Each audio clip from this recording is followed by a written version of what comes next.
Hi అండి. ఇప్పుడు దేవి భాగవతంలోని 3వ స్కందంలో 7వ అధ్యాయం చదువుతానండి. జనమేజయ నారద ముని ఇంకా ఇలా చెప్తూ ఉన్నాడు. వ్యాస అలా మా తండ్రి తాను విష్ణువు శివుడు కలిసి మహామాయను ఇతర శక్తులను చూశామని చెప్పిందంతా విని సంతోషించాను నేను. ఇంకా ఇలా అడిగాడు, తండ్రి 3 గుణాలు కలిగిన భువనేశ్వరిని కదా మీరు చూశారు. గుణాలు గల ఆమె గుణాలు లేనిది ఎలా అవుతుంది? నిర్గుణమైన పరమపురుషుని మీరు చూశారు కదా, మీ అనుభవం వివరించు. అతడి దర్శనం కోసం నేను శ్వేత ద్వీపం వెళ్ళాను, మహాతపస్సు చేశాను. అయితే మహాత్ములైన సిద్ధుల్ని చూశాను కానీ పరమాత్ముని అంతు పంతు అవపడలేదు. పదే పదే తపస్సు చేశాను, లాభం లేదు. నువ్వు సుగుణ నిర్గుణ శక్తులు 2 దర్శించావు. నిర్గుణమైన పరమాత్ముడి అనుభవం నీకుంది కనుక అతడి స్వరూపం వివరించు.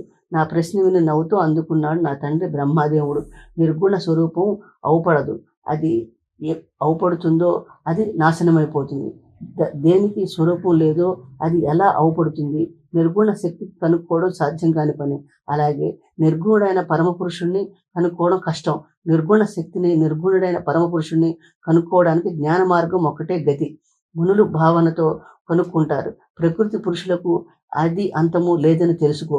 కేవలం విశ్వాసం వల్లే వీరు అంతు చిక్కుతుంది. అవిశ్వాసం వల్ల జ్ఞానం కలుగుతుంది. జీవులందరిలోనూ ఉన్న చైతన్యమే పరమాత్మ. రకరకాల జీవుల్లో నిండి ఉన్న తేజస్సు నిత్యమైంది. ప్రకృతి పురుషుడు ఈ ఇద్దరు అంతటా నిండి ఉన్నారు. ఈ ఉభయులు లేనిది లోకం ఏదీ లేదు. ఈ ఇద్దరిని విడివిడిగా ఉపాసించడం తగదు. ఇద్దరిని ఒక్కరిగానే ఏకంగా ఉపాసించాలి. శక్తి పరమాత్మ, పరమాత్మే శక్తి. వీరిద్దరిలో ఉన్న సూక్ష్మాంతరం ఎవరికీ తెలియదు. అందరూ ఎరగిన సంగతిది. వేదాంగాలు చదివిన, సర్వశాస్త్రాలు వల్లించిన వైరాగ్యం అలవడందే ప్రకృతి పురుషుల సూక్ష్మ భేదం అవగతం కాదు. చరాచరమైన ఈ విశ్వం అహంకారం వల్లే తయారైంది. అయినప్పుడు వేలాది ఏళ్ళైన ఇది అహంకారం నుంచి ఎలా విడిపడుతుంది?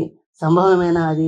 అహంకారం మొదలైన వికారాలతో కూడిన మనిషి నిర్గుణుడైన పరమపురుషుడిని కళ్ళతో ఎలా చూడగలడు?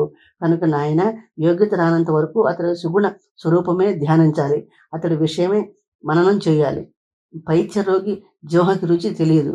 పచ్చకామెర్ల కంటికి రంగులు తెలియవు. అలాగే గుణాల వల్ల మనిషి మనసుకి పరమాత్మ గోచరం కాడు. మనిషి మనస్సు అహంకారంతో ఉంటుంది. గుణాలు విడిచి ఉండనే లేదు. గుణాలు విడవందే గుణాలు లేని పరమపురుషుడు ఎలా అవుపిస్తాడు? మనిషి అహంకారం పూర్తిగా వదిలిపెడితే పరమాత్మ అనంత తానే దర్శనమిస్తాడు. అతన్ని బయట వెతుక్కోని అవసరం లేదు అన్నాడు. తండ్రి బ్రహ్మ చెప్పింది విని అడిగాను నేను. అయితే గుణాల స్వరూపం విడమర్చి వివరించు. గుణాలు తెలిసిన అహంకారం స్వరూపం కూడా వివరించు. సత్వగుణం, రజోగుణం, తమోగుణం ఈ మూడింట్లో యథార్థత్వం సెలవీయి. ఈ గుణాలలోనూ భేదాలున్నాయని విన్నాను నేను. వాటి లక్షణాలను ఎన్నో ఉన్నాయని విన్నాను. వాటిని తెలుసుకుని భవబంధాల నుంచి బయటపడే జ్ఞానం ప్రసాదించు అని ప్రార్థించాను. నా ప్రార్థన మన్నించాడు ఆయన. గుణస్వరూపం ఇలా సెలవిచ్చాడు. 3 గుణాలకు 3 శక్తులు ఉన్నాయి. వాటిని వివరిస్తాను విను. జ్ఞానశక్తి, క్రియాశక్తి, అర్ధశక్తి అని వాటి పేర్లు. సత్వగుణ శక్తి, జ్ఞానశక్తి, రజోగుణ శక్తి, క్రియాశక్తి, తమోగుణ శక్తి, అర్ధశక్తి. అర్ధశక్తి వల్ల శబ్దము, స్పర్శ, రూపము, రసము, గంధము ఈ 5 తన్మాత్రాలు పుడతాయి. ఆకాశానికి ఒక్కటే గుణం శబ్దం, వాయువు గుణం స్పర్శ, అగ్ని గుణం రూపం, నీటి గుణం రసం, భూమి గుణం గంధం. ఈ 5 మహాభూతాలు, వాటి 5 గుణాలు ఏ 10 అర్ధశక్తితో కలిసి ఉంటాయి. తమో గుణం అహంకారాన్ని అనుసరించి బ్రహ్మాండం పుడుతుంది. చెవి, చర్మము, నాలుక, కళ్ళు, ముక్కు ఇవి రజోగుణ క్రియ శక్తి వల్ల పుడతాయి. ఇవి పంచేంద్రియాలు.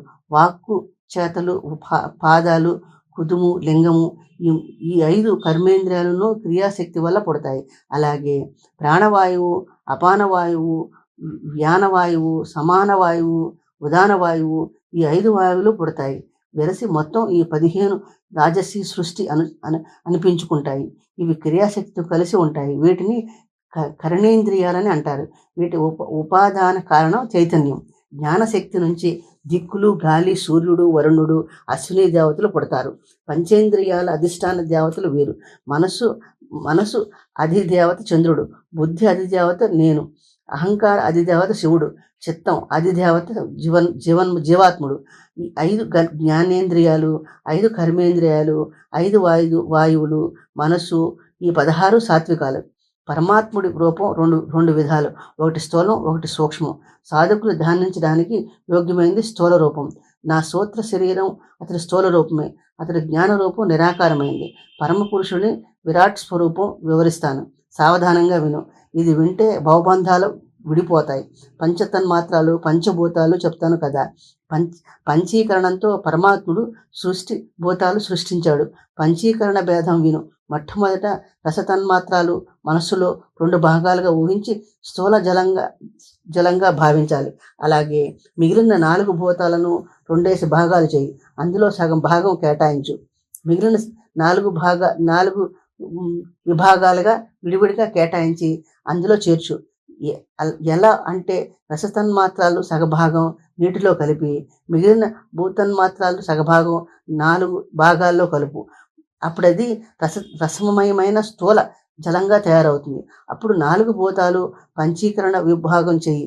ఈ పంచీకృత పంచభూతాల్లో అధిష్టానం కారణంగా ప్రతిబింబ స్వరూపంగా చైతన్యం ఉద్యోక్తం అవుతుంది. పంచభూతాత్మక శరీరంతో తాదాత్మ్య రూపమైన సంశయ మనోవృత్తి ఉత్పన్నమవుతుంది. సంశయం స్పష్ట రూపంగా మారినప్పుడు స్థూలంలోని దేహాభిమాన చైతన్యమే ఆదినారాయణుడని పెంచుకుంటుంది. పంచీకరణ దృఢమైన తరువాత దాని ఆకాశం మొదలైన స్వరూపం సుస్పష్టమవుతుంది. అప్పుడు వెనుక చెప్పిన రసతన్మాత్రాల కారణంగా వాటి విశేష గుణాల వల్ల భూత వృద్ధి జరుగుతుంది. ఒక్కొక్క గుణంతో ఒక్కొక్క భూతం పుడుతుంది. ఆకాశ మహాభూతానికి కేవలం ఒకే తన్మాత్రక గుణం శబ్దం. వాయు మహాభూతానికి 2 గుణాలు, శబ్దము, స్పర్శ. అగ్ని మహాభూతానికి 3 గుణాలు, శబ్దము, స్పర్శ, రూపము. జల మహాభూతానికి 4 గుణాలు, శబ్దము, స్పర్శ, రూపము, రసము. భూమహాభూతానికి 5 గుణాలు, శబ్దము, స్పర్శ, రూపము, రసము, గంధము. ఇలా పంచీకృత మహాభూతాలు సంయోగంతో బ్రహ్మాండం పుడుతుంది. బ్రహ్మాండంలో పుట్టిన జీవులు సంఖ్య 84 లక్షలు. శ్రీదేవి భాగవతం 3వ స్కందంలో 7వ అధ్యాయం పూర్తయిందండి. ఇప్పుడు 8వ అధ్యాయం చదువుతానండి. గుణాల స్వరూపము. ఇంకా ఇలా చెప్పాడు నా తండ్రి, నారద, నువ్వు అడిగిన ప్రకారం ఇంతవరకు నీకు సృష్టి క్రమం చెప్పాను. ఇక గుణాల స్వరూపం చెప్తాను. ఏకాగ్ర చిత్తంతో ఆలకించు. సత్వగుణం ప్రీతాత్మకమైంది. సుఖాల వల్ల ప్రీతి కలుపుడుతుంది. అర్జవము, సత్యము, శుచిత్వము, శ్రద్ధ, క్షమ, ధైర్యము, దయ, లజ్జ, శాంతి, సంతోషము, వీటి వల్ల ఎప్పుడూ సత్వగుణం వ్యక్తమవుతూ ఉంటుంది. సత్వగుణం రంగు తెలుపు. సత్వగుణం వల్ల ధర్మప్రీతి కలుగుతుంది. ఉత్తమమైన శ్రద్ధ పుడుతుంది. చెడ్డ మీద విరక్తి కలుగుతుంది. శ్రద్ధ 3 విధాలుగా ఉంటుంది. తత్వదర్శులైన మునులు మొదటిది సాత్విక శ్రద్ధ, రెండోది రాజస శ్రద్ధ, మూడోది తామస శ్రద్ధ. సత్వ గుణంతో పుట్టిన శ్రద్ధ సాత్విక శ్రద్ధ, రాజస గుణంతో పుట్టింది రాజస శ్రద్ధ, తమో గుణంతో పుట్టింది తామస శ్రద్ధ. రాజస గుణం విచిత్రమైన అప్రీతికాత్మకమైంది. అప్రీతి దుఃఖం వల్ల పుడుతుంది. రాజస గుణం రంగు ఎరుపు. ప్రద్వేషం, ద్రోహం, మత్సరము, మాయాతనము, ఉత్కంఠ, నిద్ర, మదము, గర్వము, వీటి వల్ల రజోగుణం వ్యక్తమవుతుంది. తమోగుణం రంగు నలుపు. మోహము, విషాదము, బద్ధకము, అజ్ఞానము, నిద్ర, దైన్యము, దమము, కృపణత్వము, కుటిలత్వము, వైషమ్యము, నాస్తికత, అసహనము, వీటి వల్ల తమోగుణం వ్యక్తమవుతుంది. తామస శ్రద్ధ వల్ల పరుల్ని బాధ పెట్టాలని బుద్ధి పుడుతుంది. అంచేత ఆత్మకళ్యాణం కోరేవారు తమోగుణం పెరిగే పనులు చేయకూడదు. తమోగుణం వినాశకారి.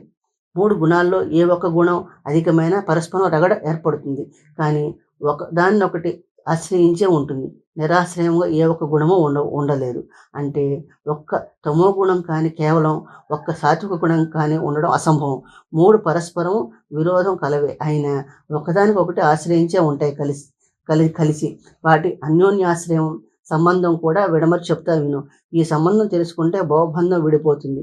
నా మాట సందేహించుకు. ఏమంటే ఈ తత్వం చక్కగా తెలుసుకునే నేను చెబుతున్నాను. నేను మొదట తెలుసుకున్నాను, అనంతరం అనుభవం వల్ల దృఢపరుచుకున్నాను. ఫలితం చూసి పరిజ్ఞానం సంపాదించాను. ఊరికే చూడటం వల్ల కానీ, వినడం వల్ల కానీ, సంస్కార జ్ఞానం వల్ల కానీ ఏ విషయం గురించైనా పరిజ్ఞానం పట్టుబడదు. ఎలా అంటావా? ఒక మనిషి పవిత్రమైన ఒక తీర్థ మహిమ విని అతని మనసులో రాజస శ్రద్ధ ఉత్పన్నమైందనుకో, అతడు ఆ తీర్థం దగ్గరికి వెళ్ళి విన్నట్టే దాని మహిమ చూశాడనుకో, అందులో స్నానం చేసి రాజస వృత్తితోనే అక్కడ కొన్నాళ్ళు ఉన్నాడనుకో, అయినా అతనిలోని రాగద్వేషాలు వదులుకోలేక వెళ్ళినట్లు ఇంటికి తిరిగి వస్తే ఏమవుతుంది? అతడు తీర్థమహిమ విన్నాడు, కానీ ఫలితం అనుభవించలేకపోయాడు. వ్రతం చేసినా ఫలితం దక్కలేదు. ఫలం దక్కనప్పుడు అతడు విననట్టే అయింది. అంటే సాగు చేసిన వాడు పంట తెచ్చుకుని తిన్నట్టయింది. తీర్థయాత్ర ఫలం పాపాలు వదులుచుకోవడం కాదా? కామక్రోధాలు మొదలైనవి శరీరంలోని పాపాలు, లోభాలు, మోహము, తృష్ణ, ద్వేషము, రాగము, మదము, అసూయ, ఈర్ష్య, అసహనము, అశాంతి ఇవన్నీ పాపాలే. ఇవి శరీరం నుంచి వదిలందే మనిషి పాపిగానే ఉంటాడు. తీర్థంతో మునిగాక ఈ పాపాలు వదిలినట్లు తీర్థయాత్ర పరిశ్రమ వ్యర్థం కాదా? ఒక రైతు కష్టపడి భూమి సాగు చేసి విత్తనాలు చల్లి పంట పండించే సమయంలో నిద్రపోతే అడవి జంతువులు పంట కాస్త తినేస్తాయి. అప్పుడు రైతు చేతులు నలుపుకొని ఆకాశం వైపు చూడాలి. అలాగే మనిషి తీర్థయాత్ర కోసం కష్టపడి పాపాలు తన నుంచి వదులుకోకపోతే నిరాశతో మిగలవలసి వస్తుంది. మంచి మంచి శాస్త్రాలు, గ్రంథాలు చదవటం వల్ల సత్వగుణం ఉత్కటమవుతుంది. దాని ఫలితంగా రజోగుణం మీద, తమోగుణం మీద వైరాగ్యం కలుగుతుంది. సత్వగుణం తమోగుణాన్ని అణిచివేస్తుంది. లోభం అధికమైంది రజోగుణం తీవ్రమవుతుంది. అది సత్వగుణాన్ని, తమోగుణాన్ని అణిచివేస్తుంది. మోహం అధికమైతే తమోగుణం తీవ్రమవుతుంది. అది సత్వగుణాన్ని, రజోగుణాన్ని అణిచివేస్తుంది. 3 గుణాలు ఒక్కొక్కటి అధికమై తక్కువ వాటిని ఎలా అణిచివేస్తాయో ఈ క్రమంగా విడమర్చి చెప్తాను విను. సత్వగుణం పెరిగినప్పుడు బుద్ధి ధర్మం మీద లగ్నమవుతుంది. రజస్తమో గుణాలు వైపు పెడమొహం పడుతుంది. యజ్ఞాలు మొదలైన పుణ్యకార్యాల వైపు పరుగుపడుతుంది. సత్వగుణం పెరిగిన మనుషుడు మోక్షం కోరుకుంటాడు. సాత్వికమైన భోగాలే ఇష్టపడతాడు. రాజసిక, తామసిక భోగాల వైపు చూడడు. అతడు మొదట రజోగుణం జయిస్తాడు, తర్వాత తమోగుణం జయిస్తాడు. అప్పుడు అతడు మన హృదయంలో నిర్మలమైన తమోగుణం రాజ్యం చేస్తుంది. రజోగుణం పెరిగినప్పుడు ధర్మం మీద విరక్తి పుడుతుంది. రాజస శ్రద్ధ విజృంభిస్తుంది. సత్వగుణానికి విరుద్ధంగా కార్యకలాపాలు చేయాలనిపిస్తుంది. రాజభోగాల మీద మనసు లగ్నమవుతుంది. సత్వగుణం మరుగుపడుతుంది. తమోగుణమును తప్పుకుంటుంది. తమోగుణం పెరిగినప్పుడు వేదాల మీద, శ్రద్ధల మీద అనాదరణ పెరుగుతుంది. తామస శ్రద్ధ తాండవం ఆడుతుంది. ధనం దుర్వీర్యం చేయాలని, చెడు పనులే సాగించాలని బుద్ధి పుడుతుంది. శాంతి అంతరిస్తుంది. క్రోధము, సరత్వము, దుర్బుద్ధి అధికమవుతాయి. సత్వగుణము, రజోగుణము పక్కకు తప్పుకుంటాయి. అయితే ముందే చెప్పాను, సత్వగుణం కానీ, రజోగుణం కానీ, తమోగుణం కానీ ఏది ఒంటరిగా ఉండదు. ఒకటి పెరిగిన తక్కినవి దాన్ని ఆశ్రయించే ఉంటాయి. రజోగుణం లేనిదే సత్వగుణం నిలవదు. సత్వగుణం లేనిదే రజోగుణం నిలవదు. ఈ 2 లేనిదే తమోగుణం నిలవదు. అలాగే ఏ 2 లేనిదే ఏ ఒక్కటి నిలవదు. వీటి స్థితి వేరు వేరు కార్యాల్లో వేరు వేరు విధాలుగా ఉంటుంది. అంతేకాని విడివిడిగా మాత్రం ఉండవు. ప్రసవ ధర్మం కలవి. అందుచేత ఒకటికి మరొకటి దాన్ని పుట్టిస్తూ ఉంటుంది. సత్వగుణం ఒకప్పుడు రజోగుణాన్ని, తమోగుణాన్ని పుట్టిస్తుంది. అలాగే రజోగుణం ఒకప్పుడు సత్వగుణాన్ని, తమోగుణాన్ని పుట్టిస్తుంది. తమోగుణం ఒకప్పుడు సత్వగుణాన్ని పుట్టిస్తుంది. అంటే 3 గుణాలు పరస్పరం ఒకదాన్ని ఒకటి పుట్టిస్తాయన్నమాట. మట్టి నుంచి కుండ ఎలా పుడుతుందో అదిగో అలాగే ఒక గుణం నుంచి మరొక గుణం పరస్పరం పుడుతుంది. దేవదత్త, విష్ణుమిత్ర, యజ్ఞదత్తల 3 గుణాలు కలిసి పనిచేస్తాయి. లేదా స్త్రీ పురుషుల యుగ్మభావంతో పనిచేస్తాయి. రజోగుణం యుగ్మభావం పొందినప్పుడు సత్వగుణం స్త్రీభావం పొందుతుంది. తమోగుణం స్త్రీభావం పొందినప్పుడు సత్వగుణం యుగ్మభావం పొందినప్పుడు రజోగుణం స్త్రీభావం పొందుతుంది. తమోగుణమును స్త్రీభావం పొందుతుంది. ఇలా తమోగుణం యుగ్మగుణం పొందినప్పుడు సత్వగుణం స్త్రీభావం పొందుతుంది. రజోగుణమును స్త్రీభావం పొందుతుంది. అంటే 3 గుణాల్లో ఒకటి పురుష భావం పొందినప్పుడు తక్కిన 2 స్త్రీ భావాలు పొందుతాయన్నమాట. మా తండ్రి చెప్పింది విని మళ్ళీ అడిగాడు. శ్రీ దేవి భాగవతం 3వ స్కందంలో 8వ అధ్యాయం పూర్తి అయిందండి. స్వస్తి. 3వ స్కందంలో 9వ అధ్యాయం చదువుతానండి. నేను పారాయణ చేస్తాను, మీరు శ్రవణం చేయండి. తండ్రి, నువ్వు వివరించిన 3 గుణాలు, లక్షణాలు విన్నాను. అయినా తృప్తి కలగలేదు నాకు. కనుక తగిన పరిజ్ఞానం ప్రసాదించు. అదిగో అప్పుడు కానీ నా మనసుకు శాంతి లభించదు అన్నాను. ఆయన ఇలా అందుకున్నాడు మళ్ళీ. గుణాల పరిజ్ఞానం నాకున్నూ తెలియదు పూర్తిగా. అయినా నాకు తెలిసినంత వరకు చెప్తాను. కేవలం ఒకే ఒక సత్వగుణం ఎక్కడా ఉండదు. ఇంతో అంతో రజోగుణము, తమోగుణము కలిసి సత్వగుణమే అంతటా అవుపిస్తుంది. నిలువున నగలు ముస్తాబు చేసుకున్న అందగత్తె తన హావభావాలతో భర్తను సంతోషపెడుతుంది. తల్లిదండ్రులకు, బంధువులకు ప్రీతి కలిగిస్తుంది. ఆయన స్త్రీ భావం పొందిన యారాళ్ళకి మాత్రం ఆరాటం కలుగుతుంది. అలాగే సత్వగుణం సుఖం కలిగించిన కాలాంతరంలో మోహం వల్ల దుఃఖం కూడా కలిగిస్తుంది. తమోగుణం స్త్రీ భావం పొందినప్పుడు క్రమం అడ్డు తిరుగుతుంది. అలాగే పరస్పర సంయోగం వల్ల విపరీత భావం పుడుతుంది. రజోగుణం తమో గుణము స్త్రీ భావం పొందినప్పుడు క్రమం మరోలా ఉంటుంది. గుణాల పరస్పరం కలయకపోతే వాటి స్వభావం మరోలా ఉండేది కాదు, ఒకేలా ఉండేది. కానీ జీవుల్లో ఒకప్పుడు సుఖం కనబడితే ఒకప్పుడు దుఃఖం, మరొకప్పుడు మోహం కనబడుతుంది. గుణాల మిశ్రమం వల్లే ఇలా జరుగుతుంది. ఒక రూపవతి యవ్వనంతో ఉండి లజ్జ మాధుర్యము వినయము కూడా కలిగి ఉండి ధర్మశాస్త్రాలు కామశాస్త్రం బాగా చదివి భర్తను సంతోషపెడుతూ సవతులను దుఃఖపెడుతూ ఉంటుంది. అప్పుడు లోకులు ఏమంటారు, ఇది సాత్విక ప్రవృత్తి కలదే అయినా మోహం వల్ల చెడు స్వభావం కలిగి ఉంది అంటారు. అంటే ఏమన్నమాట, సత్వగుణం వికారం వల్ల ఇతర గుణాలు తల ఎత్తుతున్నాయన్నమాట. దొంగలకి ఉపద్రవ కారణమైన సాధువులకి సుఖదాయకమవుతుంది. సైన్యం అంటే ఒకే గుణం స్థల విశేషాన్ని బట్టి విపరీతంగా పరిణమిస్తుంది. కారు మేఘాలు కమ్మి మెరుపులు మెరిసి చల్లని వాన కురిసి భూమి సస్యశ్యామలం అవుతుంది. అయినా ప్రజలు మేఘం కమ్మడం చూసి దుర్దినమని నందిస్తారు. ఆ దుర్దినమే రైతుల పాట సుదినం కదా. ఆ దుర్దినమే భర్త పరదేశం ఉన్న స్త్రీల హృదయాల్లో మోహం రేపుతుంది. వంట చెరుకు లేని గృహస్థుని కష్టపడుతుంది. అలాగే సత్వాది గుణాలు తమ నైజ స్వభావాలతో పాటు ఒకదాన్ని మరొకటి ఆశ్రయించి ఉండడం చేత విపరీత లక్షణాలను ప్రకటిస్తాయి. సత్వగుణం లఘు ప్రకారంతో ఉంటుంది, నిర్మలంగా ఉంటుంది, విశదంగా ఉంటుంది. అవయవాలు తేలికగా ఉన్నప్పుడు కళ్ళు మొదలైన ఇంద్రియాల నిర్మలంగా ఉన్నప్పుడు మనసు రాజసిక తామసిక విషయాల వైపు పోనప్పుడు మనిషి తనలో సాత్విక గుణం అధికంగా ఉందని తెలుసుకోవాలి. మాటి మాటికి ఆవలింతలు వచ్చినప్పుడు, ఒళ్ళు బద్ధకంగా నలుచుకుంటున్నప్పుడు, కొనుక్కుబాట్లు కలుగుతున్నప్పుడు, మనసు చంచలమైనప్పుడు తనలో రజోగుణం ప్రధానంగా ఉందని తెలుసుకోవాలి. జగడమాడారాన్ని బుద్ధి పుట్టినప్పుడు, పొరుగురు పోవాలనిపించినప్పుడు, చిత్తం స్థిరం తప్పినప్పుడు, వాద వివాదాల మీద బుద్ధి పోయినప్పుడు, కామవాసం రేకెత్తినప్పుడు, శరీరం బరువెక్కినప్పుడు, ఇంద్రియాల తామస భావంతో మునిగి ఉన్నప్పుడు, మనసు ఉదారంగా ఉన్నప్పుడు, నిద్రకు ముంచుకు వచ్చినప్పుడు తనలో తమో గుణం తల ఎత్తిందని తెలుసుకోవాలి అన్నాడు. వ్యాస మళ్ళీ నేను అడిగాను, 3 గుణాల లక్షణాలు సెలవిచ్చావు సరే, కానీ విపరీత లక్షణాలు కల 3 పరస్పరం కలిసిమెలిసి సంయోగంతో ఎలా పనిచేస్తాయి? ఈ సందేహాన్ని నన్ను వేధిస్తున్నది. ఏమంటే పరస్పరం విరోధ లక్షణాలు కలిగి పరస్పరం శత్రువుల కదా అవి. అలాంటప్పుడు సహయోగం ఎలా కుదురుకున్నది అన్న సందేహం అన్నాడు. 3 గుణాల స్వభావం దీపం వంటిది అంటూ అందుకున్నాడు మా తండ్రి. నూనె, ఒత్తి, అగ్ని పరస్పరం విరోధం కల ఈ 3 దీపానికి అంగాలు. అగ్నికి నూనెకి విరోధం, నూనెకి ఒత్తికి విరోధం, ఒత్తికి అగ్నికి విరోధం అయిన ఈ 3 కలిసి దీపంగా దర్శనమిస్తాయి. అలాగే గుణాల పరస్పర సంయోగం అన్నాడు. వ్యాసముని సత్వము మొదలైన 3 గుణాలు ప్రకృతిలోంచే పుడుతున్నాయి.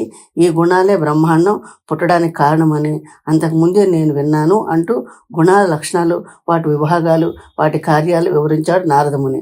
కనుక జనమేజయ మహారాజా, మనిషి ఉన్నవాడు పరమశక్తిని ఆరాధించాలి. విశ్వమంతటా ఆమె నిండి ఉంది. కార్యభేదం వల్ల ఆమె నిర్గుణ 2 ఆమె. పరమ పురుషుడు అకర్త, పరిపూర్ణుడు, నిరీహుడు, నిర్గుణ నాశనం లేదతనికి. మహామాయ సదా సత్యరూప. ఆమె జగత్తు నిర్మిస్తుంది. బ్రహ్మ, విష్ణువు, శివుడు, సూర్యుడు, చంద్రుడు, ఇంద్రుడు, అశ్విని దేవతలు, వసువులు, విశ్వకర్మ, కుబేరుడు, వరుణుడు, అగ్ని, వాయువు, పుషుడు, కార్తికేయుడు, వినాయకుడు, 50 మంది ఆ మహామాయ దగ్గర నుంచి శక్తి పొంది తమ పనులు నిర్వహిస్తున్నారు. ఆమె నుంచి వారికి శక్తి లభించకపోతే కదలలేరు వారు. పరమేశ్వరుడు ఈ విశ్వానికి కారణ స్వరూప. అందుచేత ఆమె యజ్ఞం చెయ్యి. నువ్వు భక్తిపూర్వకంగా ఆ జగదమ్మను ఉపాసించు. ఆమె మహాలక్ష్మి, ఆమె మహాకాళి, ఆమె మహాసరస్వతి. సర్వ ప్రాణులకి ఆమె అధీశ్వరి, సర్వ కార్యాలకి ఆమె కారణ స్వరూప. సర్వకాంక్షలకు సర్వ ప్రయోజనాలు ఆమె పూర్తి చేస్తుంది. శాంత స్వరూప ఆమె, దయామయి ఆమె, పేరు తలుచుకుంటే చాలు కోరిన కోరికలు ఫలిస్తాయి. బ్రహ్మ, విష్ణువు, మహేశ్వరులు పూర్వం ఆమెనే ఆరాధించారు. ఎందరెందరో జితేంద్రులు, తాపసులు మోక్షం కోసం ఆమెనే పూజించారు. అశుచిగా ఉండైనా సరే ప్రసంగవశాత్తు ఆమె పేరు తలుచుకున్నా చాలు కోరిన కోరికలు సఫలం చేస్తుంది ఆమె. లోగడ సత్యవర్తుడు అనే బ్రాహ్మడు అడవి మృగాలన్నీ చూసి భయంతో ఏ అని అరిచాడు.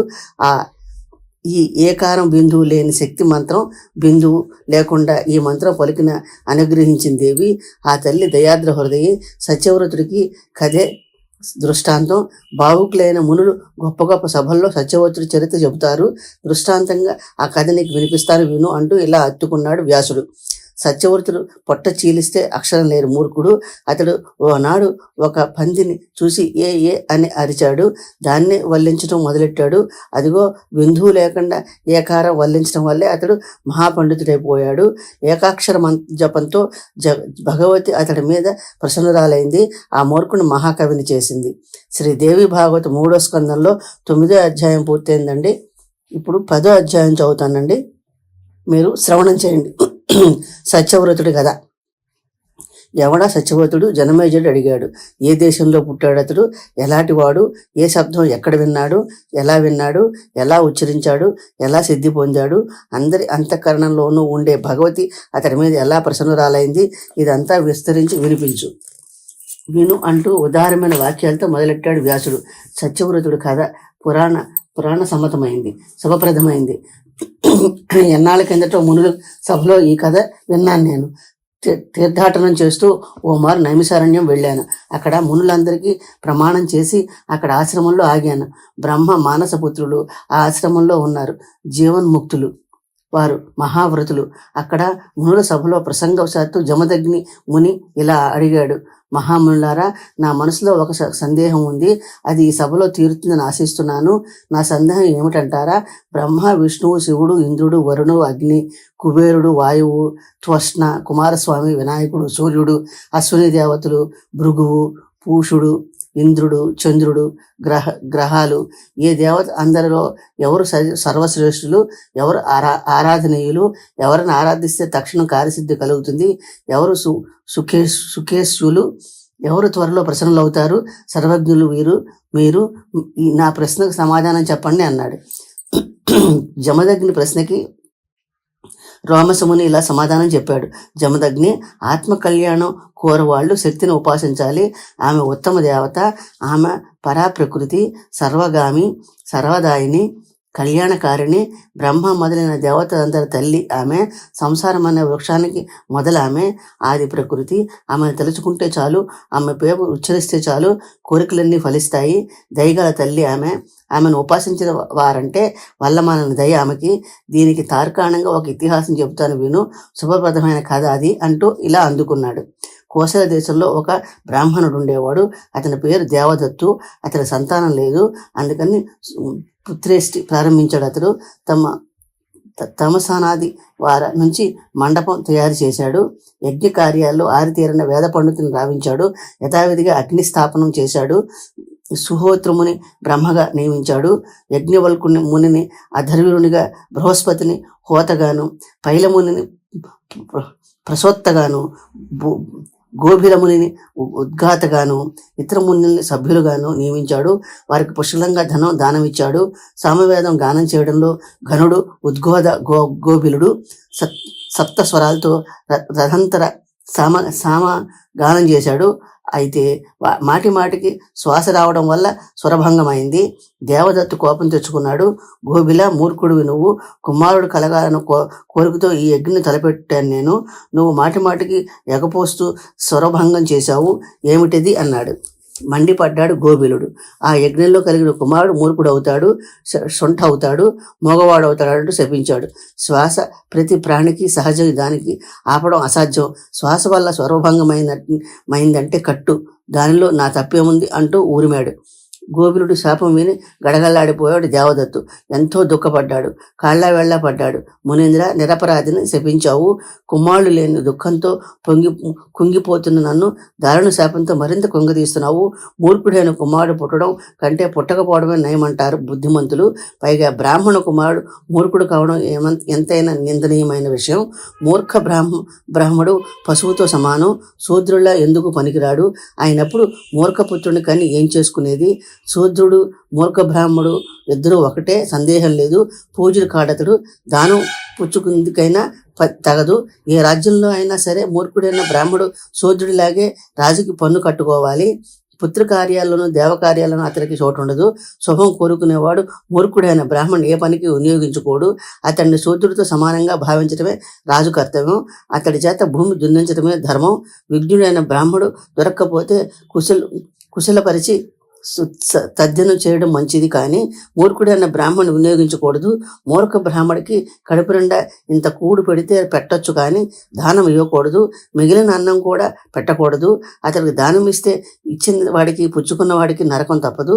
మూర్ఖ బ్రాహ్మడున్న రాజ్యం ధిక్కారయోగ్యమైంది. మూర్ఖ బ్రాహ్మడికి దానం ఇచ్చి గౌరవించిన రాజు ధిక్కారపాత్రుడు. ముని మాన మర్యాదలు హెచ్చుతగ్గులు పాటించిన చోట కూడా పండితుడు పండితుడే, మూర్ఖుడే. మూర్ఖుడు మర్యాద పొంది విర్రవీగే దేశంలో పండితుడన్నవాడు అడుగు పెట్టకూడదు. వేపపళ్ళు కాకులకి వినియోగపడినట్టు దుష్టుల ధనం చెడ్డవాళ్ళకి వినియోగపడుతుంది. వేద విద్వాంసులు భోజనం చేసి వేదాభ్యాసం చేస్తారు. దానివల్ల భోజనం పెట్టిన వారు పెద్దలు పరలోకంలో సంతోషిస్తారు, స్వర్గంలో విహరిస్తారు. మునీంద్ర, మూర్ఖుడు తండ్రిని కావడం కంటే చావడం మేలు. అంచేత అనుగ్రహించు, శాంతాపం ప్రసాదించు, దీనుణ్ణి నన్ను ఉద్ధరించు. సర్వసముద్రుడివి నువ్వు, నీ పాదాలు పట్టి ప్రార్థిస్తున్నానంటూ కన్నీళ్లతో గోబిలుడు పాదాలు అభిషేకించాడు. మహాపురుషుల కోపం క్షణికం, అంతలోనే శాంతిస్తుంది. పాపాత్ములు దీర్ఘ జీవులు కల్పాంతం దాకా వారి కోపం శాంతించదు. నీళ్లు స్వాభావికంగా చల్లగా ఉంటాయి. అగ్ని వల్ల, ఎండ వల్ల అవి మరిగి భరించడానికి స్థితిని వస్తాయి. కానీ అగ్ని ఎండ తప్పుకోవడంతో యథాప్రకారం చల్లబడతాయి. అలాగే మహాపురుషుడు కోపం పోయి శాంతించాడు. దేవదత్తుడు దుఃఖం చూసి ప్రసన్నుడయ్యాడు. దేవదత్త, భయపడకు అని భరోసా ఇచ్చాడు.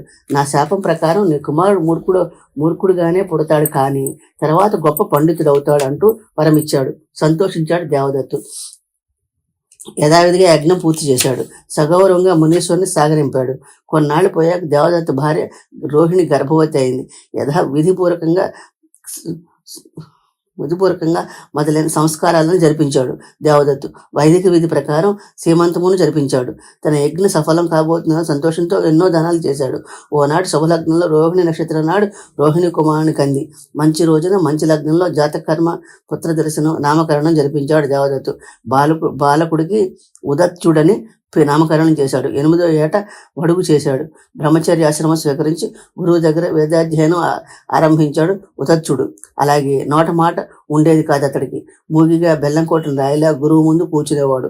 చదవటం కోసం ఎన్నో పాటలు పడాలో అన్ని పాటలు పడ్డాడు దేవదత్తు. లాభం లేకపోయింది. ఉదిత్యుడిని మోగతనం వదలలేదు. ఎంతో కష్టంగా ఉండేది తండ్రికి. ఇలా 12 ఏళ్ళు వయసు వచ్చింది ఉదిత్యుడికి. ఆయన సంధ్యవాచడం కూడా చేతకాలేదు అతడికి. అతన్ని చూసిన వారంతా మూర్ఖుడు అంటూ వచ్చారు. మునులతో బ్రాహ్మణ సమాజంలో ఇది బాగా వ్యాపించింది. వీధిలోను, వాడలోను, అడవిలోను ఉదిత్కుడు వెళ్ళిన చోటల్లా జనం అతన్ని ఏళాకోళం చేసేవాళ్ళు. తల్లిదండ్రులను అతడంటే ఈసడించుకునేవాళ్ళు. 50 మంది అవమానించడంతో వైరాగ్యం ఏర్పడింది ఉదత్తుడికి. దాంతో ఊరు వాడ వదిలి అడవికి వెళ్ళిపోయాడు అతడు. ఆ మూర్ఖుడి కంటే గుడ్డాడో గూనాడో పుట్టిన బాగుండేది అన్నారు తల్లిదండ్రులు. అంచేత అతడు అడవికి వెళ్ళిపోయాడు. అడవిలో గంగానది ఒడ్డున ఒక కుటీరం కట్టుకున్నాడు. వన్యవృత్తితో బతకడం మొదలెట్టాడు. బ్రహ్మచర్యం చేస్తూ సత్యవ్రతం పాటిస్తూ పర్ణశాలలో నివసిస్తూ వచ్చాడు. దేవి భాగవతం 3వ స్కందంలో 10వ అధ్యాయం పూర్తయిందండి. స్వస్తి. 3వ స్కందంలో 11వ అధ్యాయం చదువుతానండి. సత్యవ్రతుడి కథ. అతడికి వేదాధ్యయనం తెలియదు. జపము, ధ్యానము, దేవతార్చన అసలే తెలియవు. బ్రాహ్మడి ఆసనము, ప్రాణాయామము, ప్రత్యాహారము, బోతశుద్ధి, దేవుడు దయ్యము ఏది ఎరుగుడతడు. మంత్రము, కీలకము, గాయత్రి ఇక చెప్పనే అక్కర్లేదు. శౌచము, స్నాన విధి ఆచమనం అసలే తెలియవు. అగ్నిహోత్రం, బలిదానం, అతిథి సత్కారం, సంధ్య, సమిధలు, హోమం, గీమం ఏది ఎరుగుడు. ఉదయాన్నే లేచేవాడు అతడు. మామూలుగా పళ్ళు తోమేసుకునేవాడు. మంత్రం తంత్రం లేకుండా దున్నపోతుల గంగలో దిగి మునిగేవాడు. నెత్తి మీదకి పొద్దు రావడం చూసి అడవిలో దొరికే పళ్ళు గిళ్ళు దుంప దట్లా తినేసేవాడు. ఇది తినకూడదు, ఇది తినరాంది అనే జ్ఞానం ఉండేది కాదు అతడికి. ఏది దొరికితే అది నమిలి మింగేవాడు.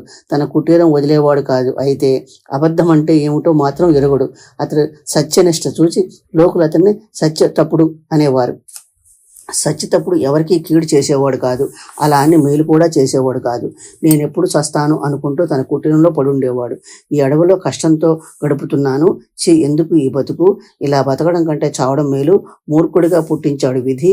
అవును, ఇంతకి తప్ప మరేమీ లేదు. ఉత్తమ కులంలో పుట్టాను, అయినా నా బతుకు బూడిదలో పోసిన పన్నీరైంది. గొడ్రాలైన ఆడదిలాగా, పళ్ళు పండని చెట్టులాగా, పాలివ్వని ఆవులాగా నా బతుకు వ్యర్థమైపోయింది. విధిని నిందించిన మాత్రం ఏం లాభం?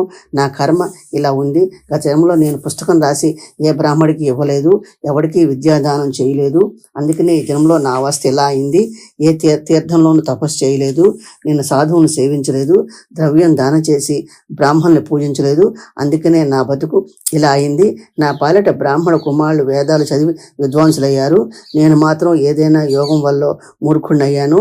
తపస్సు అంటే అయోమయం నాకు. ఏదైనా సాధన చేద్దామా అంటే అంతా అడవే నాకు. ఆలోచించి మాత్రం లాభం ఏమిటి? సౌభాగ్యమే ఇలా తగలబడింది. భాగ్యమే అన్నిటికంటే గొప్పది. పురుషార్థం గడ్డిపోసంత పని చేయదు. ఎందుకీ పురుషార్థం? ఎంత కష్టపడని అనుకున్న పని కాదు. భాగ్యం ఉంటేనే ఎంత అసాధ్యమైందైనా ఇట్టే అయిపోతుంది. బ్రహ్మ, విష్ణువు, శివుడు, దేవేంద్రుడు మొదలైన దేవతలు 50 మంది కాలానికి దాసులు. వాళ్ళ కాలం అతిక్రమించరాదు. అలాంటప్పుడు ఆలోచిస్తూ ఆశ్రమంలో ఆరాటపడేవాడు. పెట్ట మనిషి లేని అడవిలో వైరాగ్య భావంతో కాలం కొళ్ళబుచ్చాడు. అలా 14 సంవత్సరాలు గడిచిపోయాయి. ఇన్నాళ్ళు ఓ మంత్రం కానీ ఓ జపం కానీ లేకుండానే గడిపాడు అతడు. సత్యమే అతని వ్రతం అనుకున్నాడు. చుట్టుపక్కల వాళ్ళు ఒకనాడు అతన్ని అసత్యమాడని పాపాన పోలేదు, అందుకని అతన్ని సత్యవర్తుడు అన్నారు ప్రజలు. ఓనాడు ఆ అడవికి ఒక బోయవాడు వచ్చాడు. ధనస్సు బాణాలు పట్టుకుని మృగాలను వేటాడుతూ వచ్చాడు అతడు. యముడులా ఉన్నాడు అతడు. భయంకరంగా జంతువులను వేటాడడంలో అసాధ్యుడు అతడు. ఓ ఒంటరి అడవి పందిని గురిచూచి బాణం కొట్టాడు. భయపడి పరుగు తీసి సత్యవ్రతుడి ఆశ్రమంలో దూరింది పంది. భయంతో నిలువెల్లా వణికిపోతూ ఉంది. దాని శరీరం అంతా రక్తంతో తడిసిపోయింది. చూసి ఎంతో జాలిపడ్డాడు సత్యవ్రతుడు. అతని శరీరం కంపించింది. అప్రయత్నంగా అతని నోటి వెంట ఏ అన్న శబ్దం బయటకు వచ్చింది. ఈ ఏ శబ్దం బిందువు లేని సరస్వత భవిజ మంత్రం. ఈ మంత్రం సత్యవతుడు అంతకుముందు ఎరుగుడు.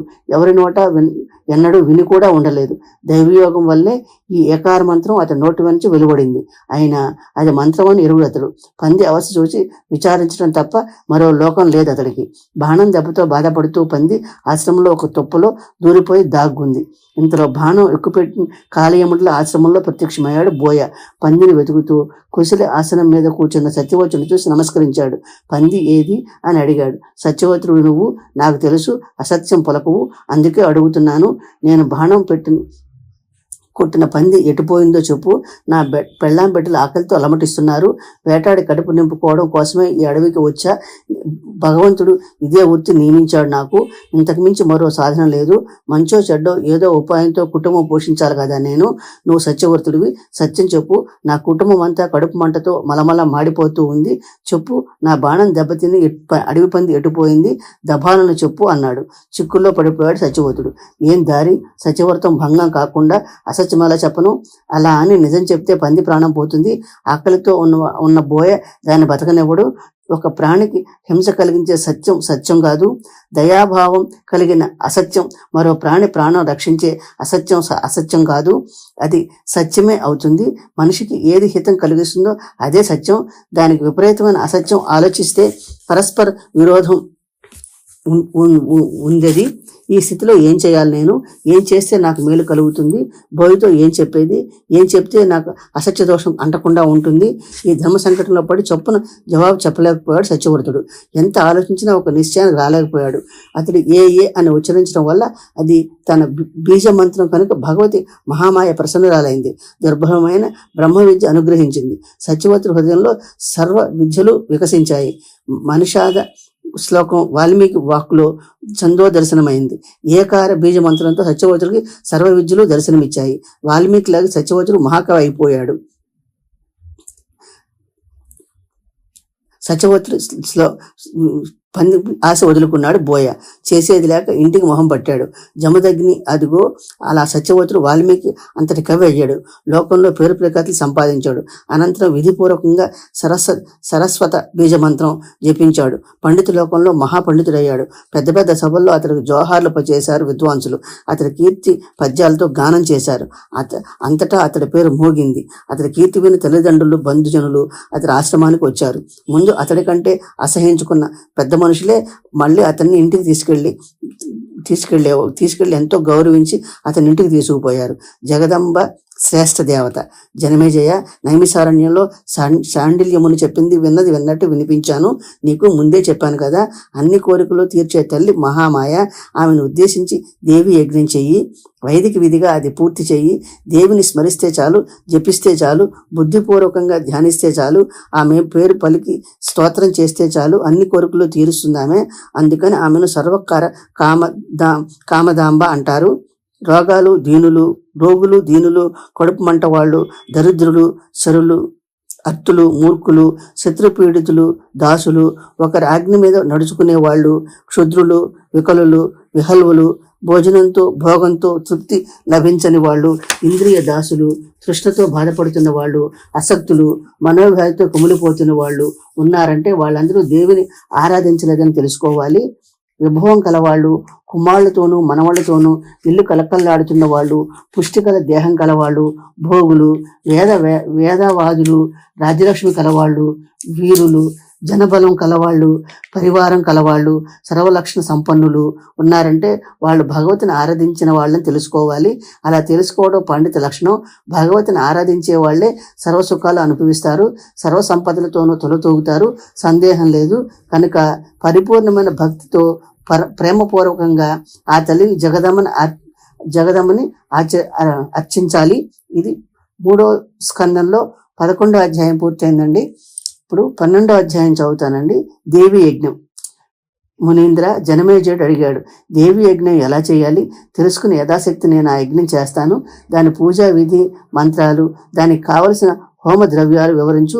ఎంతమంది బ్రహ్మలు కావాలో, ఎంతెంత దక్షిణ కావాలో కూడా చెబుతాను విను అంటూ అందుకున్నాడు వ్యాసముని. సాత్వికము, రాజసము, తామసము అని దేవి యజ్ఞం 3 విధాలు. సాత్విక యజ్ఞం మునుల కోసం, రాజయజ్ఞం రాజుల కోసం, తామస యజ్ఞం రాక్షసుల కోసం, అలాగే జ్ఞానుల కోసం నిర్గుణ యజ్ఞము, వైరాగ్యం కలవారి కోసం జ్ఞానమయ యజ్ఞము ఏర్పడ్డాయి. ఇవన్నీ యజ్ఞాలు వివరిస్తాను, ఆలకించు. దేశము, కాలము, ద్రవ్యము, మంత్రము, బ్రాహ్మలు అన్నీ ఉత్తమంగా ఉండి యజమానిలో సాత్విక శ్రద్ధ పూర్తిగా ఉంటే అది సాత్విక యజ్ఞం. యజ్ఞంలో ద్రవ్యశుద్ధి, క్రియాశుద్ధి, మంత్రశుద్ధి సరిగా ఉంటే ఫలం పూర్తిగా లభిస్తుంది.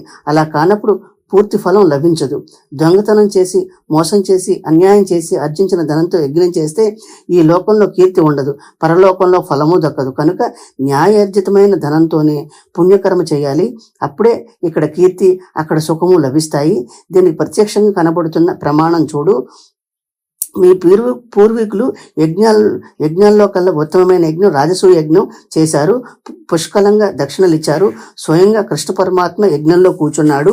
భరద్వాజుడు మొదలైన మహాత్ములు యజ్ఞ కార్యం నిర్వహించారు. అయితే యజ్ఞం పూర్తయి నెల దినాలు గడిచాయో లేదో మీ పూర్వులు మీద బ్రహ్మాండమైన ఆపద విరుచుకుపడింది. ధర్మరాజు జోదంలో ఓడిపోయాడు. ద్రౌపదికి మానభంగం జరిగింది. వారంతా అడవుల పాలయ్యారు. అయినప్పుడు ఆ మహాయజ్ఞ ఫలం ఏమైనట్టు? అంతేనా? మహాత్ములు పాండవులు విరాటరాజు కొలువులో చేరారు. ద్రౌపది కీచకుడి చేత బాధపడింది. పుణ్యాత్ములు బ్రాహ్మలు కురిపించిన ఆశీర్వాదాలు ఏమైనట్టు? పాండవులు కృష్ణ భక్తి ఫలం ఆ సమయంలో ఇటుపోయింది. ద్రౌపది చుట్టుపట్టు ఈడ్చినప్పుడు ఎవరూ ఆమెను రక్షించలేదు. శ్రీకృష్ణుడి సమక్షంలో జరిగిన యజ్ఞం ధర్మరాజు రాజంతటి వాడు దాని యజమాని. అలాంటి యజ్ఞం తరువాత అంత ఆపద వచ్చిందంటే ఆ యజ్ఞంలో ఏదో ధార్మిక దోషం జరిగే ఉండాలి. అలా కాక జరగవలసింది జరిగి తీరుతుంది. అయితే శాస్త్రాలన్నీ కొరగానివే అవుతాయి, వైదిక మంత్రాలు వ్యర్థమే అవుతాయి, సందేహం లేదు. జరగవలసింది జరిగి తీరుతుంది అన్న సూత్రం అంగీకరిస్తే నిష్ఫలమని, సర్వ సాధనాలు నిష్ఫలమని తెలుస్తుంది. అన్ని ఉపాయాలు నిరర్థకమవుతాయి. అదృష్ట సిద్ధాంతం అంగీకరిస్తే వేదాలు శాస్త్రాలే అర్థవాదంగా పరిణమిస్తాయి. క్రియార్థాలన్నీ నిరర్ధకమవుతాయి. స్వర్గం కోసం తపస్సు చేయడం వ్యర్థమవుతుంది. వర్ణ ధర్మాలు నిరర్ధకమవుతాయి. జరగవలసిన జరగకపోదు అంటే అన్ని ప్రమాణాలు కూలిపోతాయి. అందుచేత భాగ్యము ఉపాయము ఈ రెండింటినీ సమాన దృష్టితో విచారించాలి. ఉపాయంతో పనిచేసిన విపరీత ఫలం కలిగినప్పుడు ఎక్కడ లోపం జరిగిందో ఆలోచించాలి. అదే విద్వాంసుల లక్షణం. కర్మకారులైన పండితులు కర్తృభేదము, మంత్రభేదము, ద్రవ్యభేదము ఇలా ఎన్నో భేదాలు వివరించారు. పూర్వం దేవేంద్రుడు విశ్వరూపుడిని గురువు చేసుకుని యజ్ఞం చేశాడు.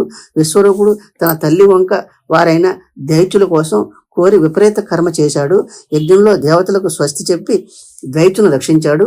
ద్వైతుల పుష్టి చూసి దేవేంద్రుడు మండిపడ్డాడు. వజ్రాయుధంతో విశ్వరూపుడిని తల నరికేశాడు.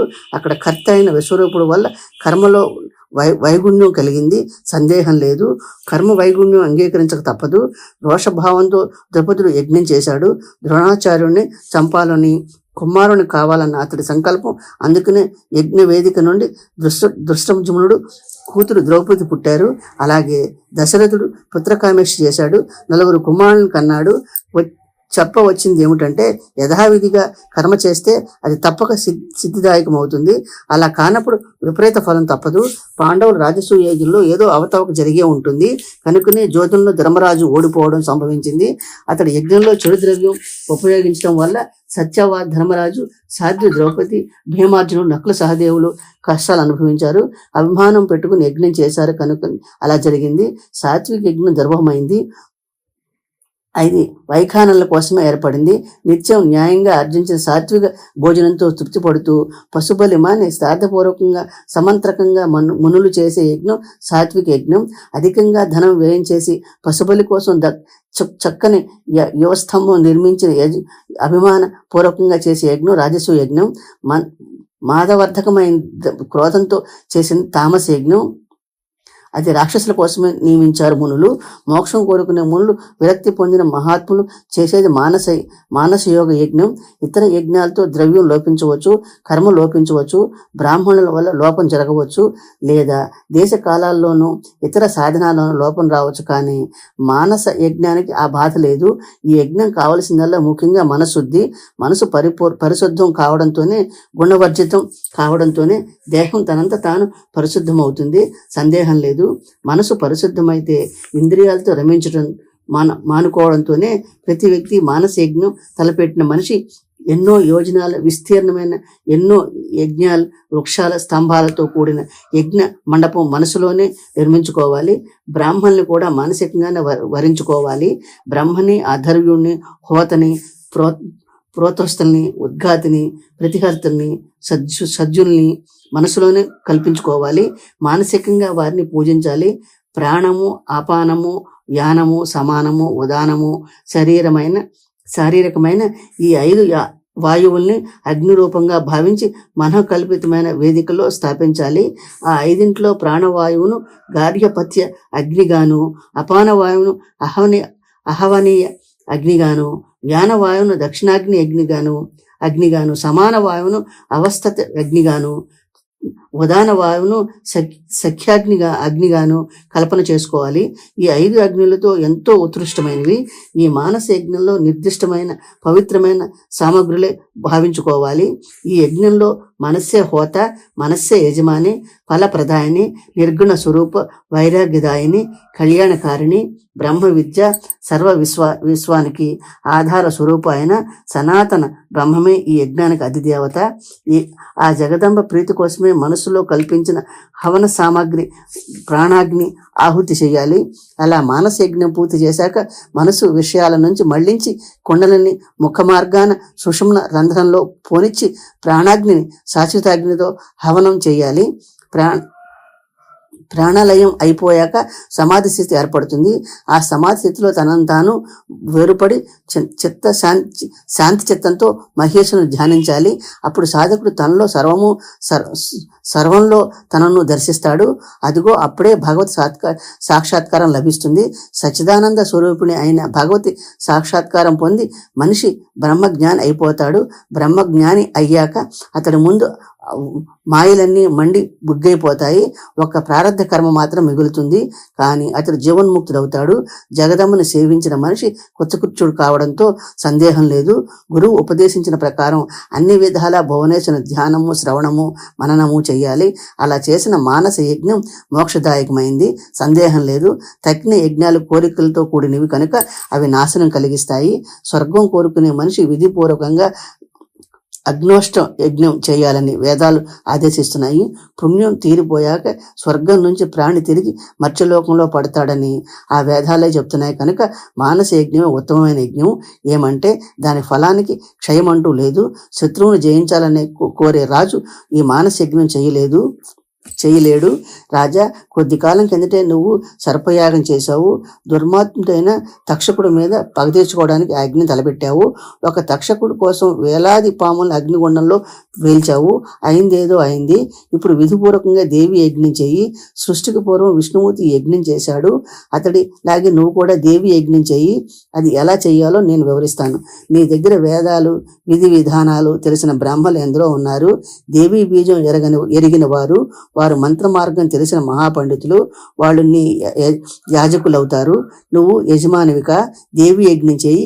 ఈ అగ్నిఫలం నీ తండ్రికి అర్పించి అతన్ని బ్రాహ్మణ శాపం దుర్గతి నుంచి తప్పించు.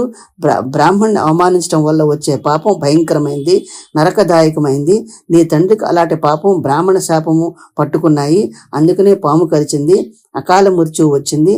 నేల మీద కానీ కుశాసనం మీద కానీ కాక ఆకాశం మీద అతను మరణించాడు. క్షత్రియ ధర్మం ప్రకారం రణరంగంలో మరణించలేదు, గంగ ఒడ్డున మరణించలేదు, ఒక మేడలో ధన ధర్మాలను చేయకుండా మరణించాడు. ఇవన్నీ నరకంలో తోసేశాయి. ఇందులో ఒకటి, అతడు దుర్గతి నుంచి రక్షించేది లేదు. మనిషి మరణం సమీపించిందని తెలిసినప్పుడు వివసులైపోతాడు. అదిగో అప్పుడే మనసు నిర్మలంగా ఉంచుకోవాలి. ఆత్మలో వైరాగ్యం అనుసరించాలి. శరీరం పంచభూతాలతో కూడిందని, దుఃఖదాయకమైందని, పంజరమని భావించాలి. దీంతో నాకేల సంబంధం అనుకోవాలి. ఈ శరీరం ఇప్పుడే నాశనం అయిపోతే పోని, నేను నిర్గుణని, నాశనం లేనివాడిని. ఈ పంచభూతాల కళేబరం నాశనం కావాల్సిందే. ఇది పోయినంత మాత్రం నాకు కష్టమేముంది. నేను సదా ముక్తుణ్ణి, సనాతనమైన బ్రహ్మ నేను ప్రాపంచిక ప్రాణిని కాను. కర్మతో వచ్చిన దేహంతో నాకు సంబంధం లేదు. ఈ దేహం చేసే మంచి చెడ్డలతో నాకు సంబంధం తీరిపోవడం కంటే కావాల్సింది ఏముంది. సుఖ దుఃఖాలకు సాధన స్వరూపమైన ఈ దేహం ధరించడం వల్ల సంసార సంకటంలో పడి పాలలో బల్లిలా కొట్టుకుంటాను. ఇలా దివ్య భావన మనసులో ఉదయిస్తే స్నానం అక్కర్లేదు, దానం అక్కర్లేదు. అలాంటి మృత్యువు ముక్తిగా పరిణమిస్తుంది. అయితే ఆ మార్గం అంత సులభం కాదు, ఎంతో కఠిన మార్గం అది. యోగులకు కూడా దుర్లభమైన మార్గం అది. జనమేజయ, నీ తండ్రి బ్రాహ్మడి శాపం తెలుసుకుని కూడా తన శరీరం మీద మమత మానుకోలేకపోయాడు. వైరాగ్యం అవలంబించడానికి రవ్వంత ప్రయత్నించలేదు. అందుకనే అతను ముక్తి లభించలేదు.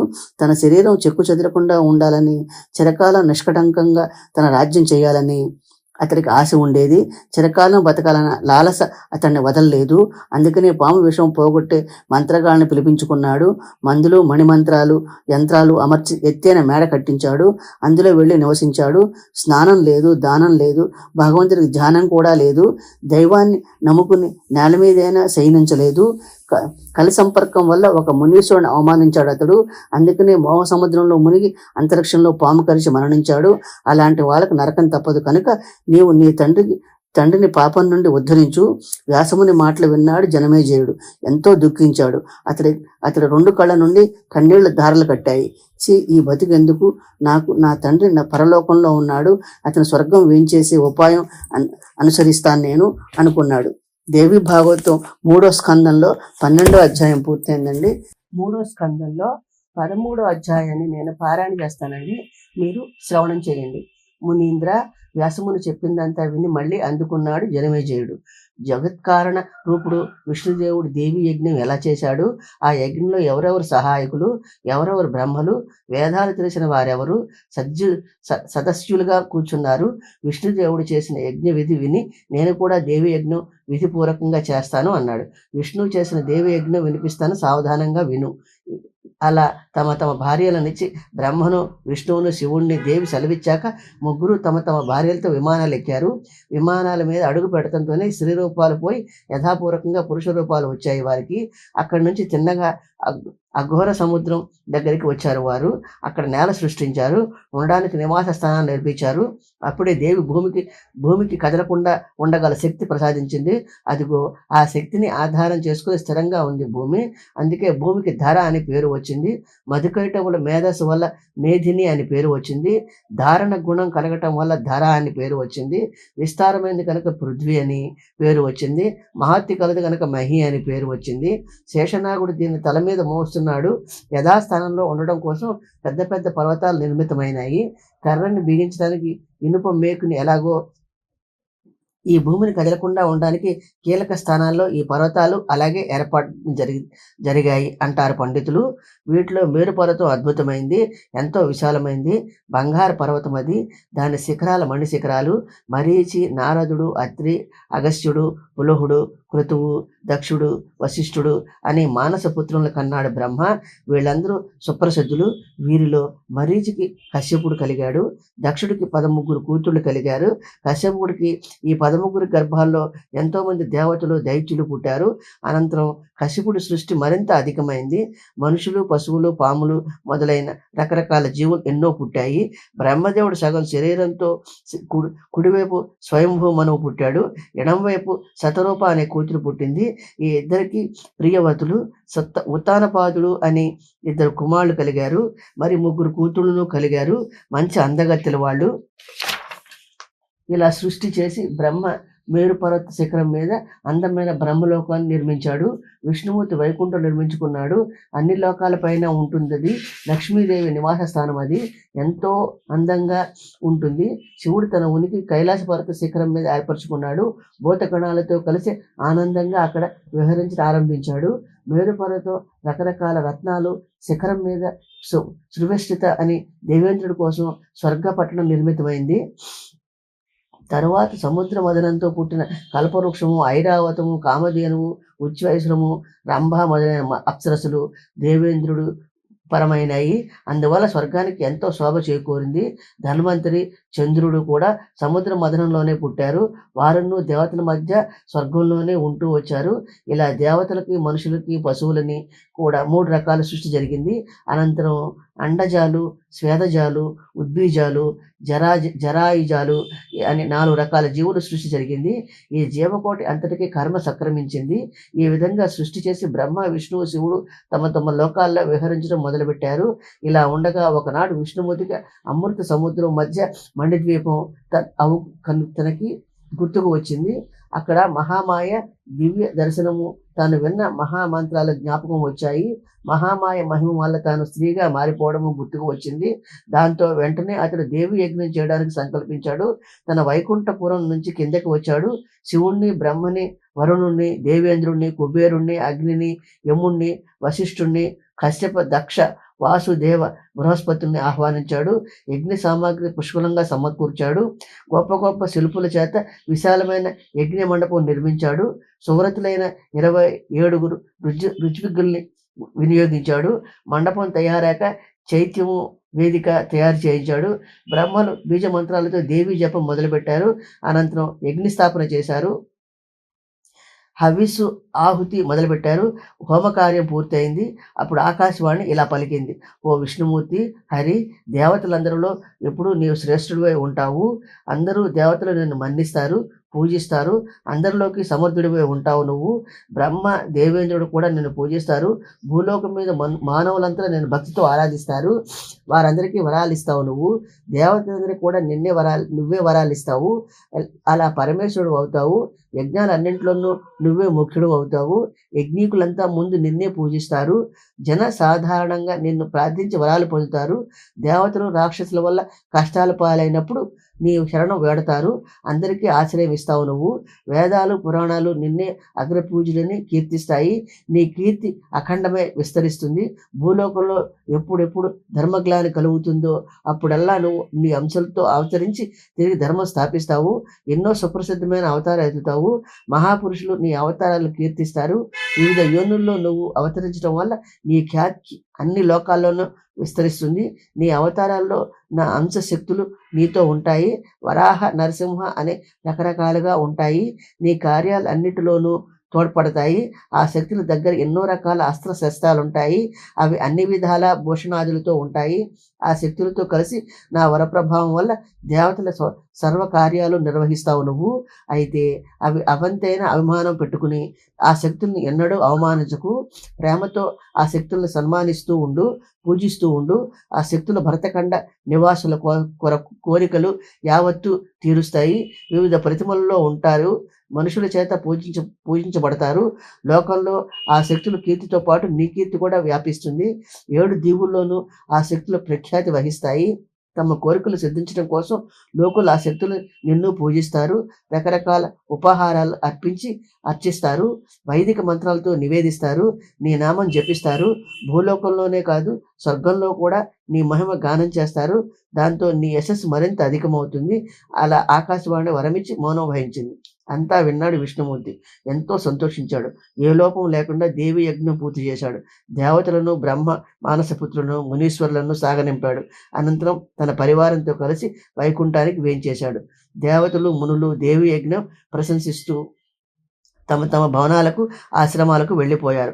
ఆకాశవాణి విని అందరూ శక్తి అంటే పరమభక్తి కుదుర్చుకున్నారు. భక్తిపూర్వకంగా భగవతిని పూజించడం మొదలుపెట్టారు. అవును, పరాశక్తిని ఆరాధిస్తే అన్ని కోరికలు అవలేలగా సిద్ధిస్తాయి. శ్రీ దేవి భాగవతం 3వ స్కందంలో 13వ అధ్యాయం పూర్తయిందండి. స్వస్తి. 14వ అధ్యాయం చదువుతానండి. నేను పారాయణ చేస్తాను, మీరు శ్రవణం చేయండి. మునీంద్ర, జనమేజయుడు అడిగాడు, విష్ణుమూర్తి చేసిన దేవి యజ్ఞం వివరంగా విన్నాను. నీ అనుగ్రహంతో నేను ఆ యజ్ఞం చేస్తాను, పవిత్రునవుతాను. ఈ దేవి దివి చరిత్ర మహిమ కూడా వినాలని ఉంది నాకు, సెలవియ్యి. జనమేజయుడు అలా అడగటంతో వ్యాసముని ఇలా అందుకున్నాడు. నాయన, అడగవలసిన విషయమే అడిగావు. దేవి చరిత్ర ఉత్తమమైంది, వినిపిస్తాను విను. దీంతో ఇతిహాసము, పురాణ కథ కూడా వివరిస్తాను. పూర్వం సూర్యవంశంలో ధ్రువసంధి అనే ఒక రాజు ఉండేవాడు. పుష్పుడు కుమారుడు అతడు. ప్రతాపవంతుడే. కోశల దేశం ఏలుతూ ఉండేవాడు. ధ్రువసన్ ధర్మాత్ముడు, సత్యవంతుడు, వర్ణాశ్రమ రక్షణ తత్పరుడు, వ్రతశీలుడు. అయోధ్య రాజధానిగా చేసుకుని అష్టైశ్వర్యాలతో తొలతూగుతూ ఉండేవాడు. అతని రాజ్యంలో బ్రాహ్మలు, క్షత్రియులు, వైశ్యులు, శూద్రులు తమ తమ వృత్తి ధర్మాలు తప్పకుండా సుఖంగా జీవిస్తూ ఉండేవారు. దొంగలు, కొండెకాళ్ళు, దూర్తులు, కృతజ్ఞులు, మూర్ఖులు మచ్చుకైనా కనబడేవారు కాదు. ధ్రువసంధికి 2 రాణులు ఉండేవారు. ఇద్దరే అపురూపమైన అందగత్తెలు, అందానికి తగిన గుణవంతులు. వాళ్ళిద్దరిలో రాజ అంతఃపురంలో ఉపవనాల్లోనూ, కిరడా పర్వతాల్లోనూ, నడబావుల్లోనూ, రకరకాల మేడల్లోనూ వ్యవహరించేవాడు. పెద్దరాణి పేరు మనోరమ, చిన్నరాణి పేరు లీలావతి. ఇలా ఉండగా కొంతకాలానికి మంచి శుభలగ్నంలో మనోరమ ఒక కుమారుని కంది. అతడి పేరు సుదర్శనుడు. ఉత్తమ రాజు లక్షణాలన్నీ పుణికిపుచ్చుకున్న పుట్టాడు అతడు. మనోరమ ప్రసవించిన నెలనాడు లీలావతి కూడా సుముహూర్తంలో కుమారుని కంది. అతడి పేరు సత్రజిత్తు. కుమారులిద్దరికి యథావిధిగా జాతక కర్మలు జరిపించాడు ధ్రువసంధి మహారాజు. బ్రాహ్మణులకి పుష్కలంగా దానాలు చేశాడు. కుమారులిద్దరిని పక్షపాతం లేకుండా ప్రేమించేవాడు అతడు. సమయంలో ఇద్దరికి చూడాకర్మ జరిగించాడు. తన వైభవానికి తగినట్టు అన్ని సంస్కారాలు ఔరా అన్నట్లు సాగించాడు. సుదర్శనుడు, శత్రుజిత్తు, వీరిద్దరిలో శత్రుజిత్ అందంగా ఉండేవాడు. అతని మాటలు ఎంతో ముద్దుగా ఉండేవి. అందుకని అతడంటే క్రమంగా ధ్రువసంధి మహారాజు, మంత్రులు, ప్రజలు అతన్ని అధికంగా ప్రేమించడం ఆరంభించారు. సుదర్శనుడి కంటే శత్రుజిత్ మీదే భాగ్యలక్ష్మి ఒరుగుతూ వచ్చింది.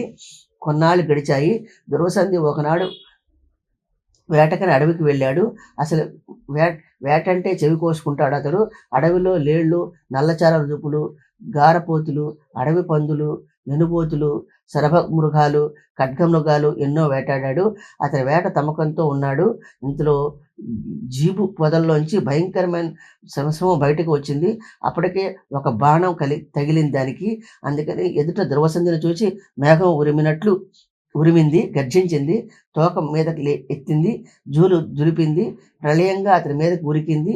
చప్పున కత్తి డాలు పట్టుకుని రెండో సింహంలా కలబడ్డాడు ద్రవసంధి.